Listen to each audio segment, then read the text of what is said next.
একমাত্র চাষি বাড়ির মেয়ে বউরাই জানে যে কোনো একটা পাকা ফসল নির্বিঘ্নে ঘরে তোলার মতো শান্তি মনে হয় আর কিছুতেই হয় না। তো হ্যালো এভরিওয়ান, কেমন আছো তোমরা সবাই? আশা করছি সবাই খুব ভালো আছো, সুস্থ আছো, আর আমিও কিন্তু খুব ভালো আছি। তো শরীরটা কিন্তু কিছুদিন ধরে অসুস্থ, জানো তো, দাঁতের যন্ত্রণায় আমি খুবই কষ্ট পাচ্ছিলাম, তো দাঁতটা তুলেছিলাম। তো সেই মতো দাঁতটা আজকে আবার ডাক্তারের কাছে যেতে হবে। তো কেন যাব সেটা তোমাদের সাথে পরে বলি। তো দেখো, সকাল সকাল ঘুম থেকে উঠে গেছি, উঠেই কিন্তু প্রথমে উঠোনটাকে ঝাড় দিয়ে নিচ্ছি। আর উঠোনে জানো তো এত পরিমাণ ওই যে কি একটা কেঁচো নাকি ঘুঘরো পোকা বলে কি একটা লেগেছে, গুড়ি গুড়ি মাটি তুলে একদম ভর্তি করে দিচ্ছে। সে যতই ঝাড় দাও না কেন বা যতই গোবর দিয়ে লেপে দাও না কেন, মানে এবেলা থেকে ও বেলা যেতে যেতেই উঠোনটা এত পরিমাণে বাজে দেখতে হয়ে যায়, আর কিছু বলার নেই। তো সেই জন্য দেখো, লাঠি ঝাঁটা দিয়ে প্রথমে উঠোনটাকে আমি সুন্দর করে ঝাড় দিয়ে দিলাম।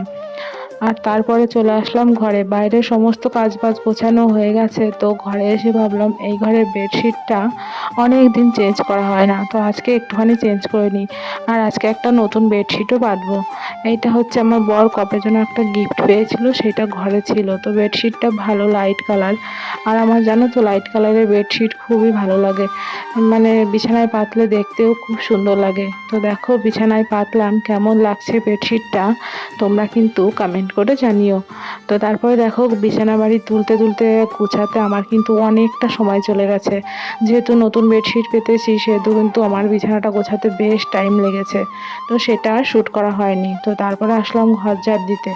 কালকে জানো তো ঝড় বৃষ্টি হয়েছিল, আর আমাদের এই গ্রিলটা যেহেতু ফাঁকা, ঝড় হলেই অনেক ধুলো ঘরে ঢুকে পড়ে। তো ঝড় বৃষ্টির পরে আমি ঘরটাকে আবার মুছেছিলাম, সেই জন্য দেখো এখন সেরকম একটা নোংরা হয়নি সকালবেলা। তো তারপরে ওই যে বিছানার চাদরটা তুলেছিলাম, সেইটাকেই তো কেচে নিয়ে আসলাম। কেচে এখন দেখো মেলতে আসলাম। আর আকাশের অবস্থা কিন্তু আজকেও ভালো না। আর যে কেন বলছিলাম যে নির্বিঘ্নে একটা ফসল তোলার মতো শান্তি কিছু নেই, কারণ জানোই আমাদের বাড়িতে চাষি বাড়ি, তো আমাদের না তিল এসেছিলো, আর এই রোজ দিন তিলগুলোকে রোদে দিচ্ছি, আর ঝড় বৃষ্টি আসছে, আর সেইগুলোকে খুব তাড়াহুড়ো করে তুলতে হচ্ছে। তো আজকে ওয়েদারটা সেরকম, ভাবছি তিলগুলো দেবে কি দেবে না রোদে।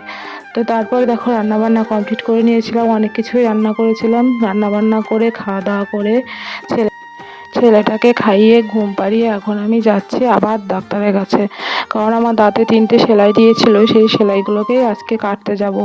আর এখানে দেখো জবা গাছটায় কি সুন্দর ফুল হয়েছে।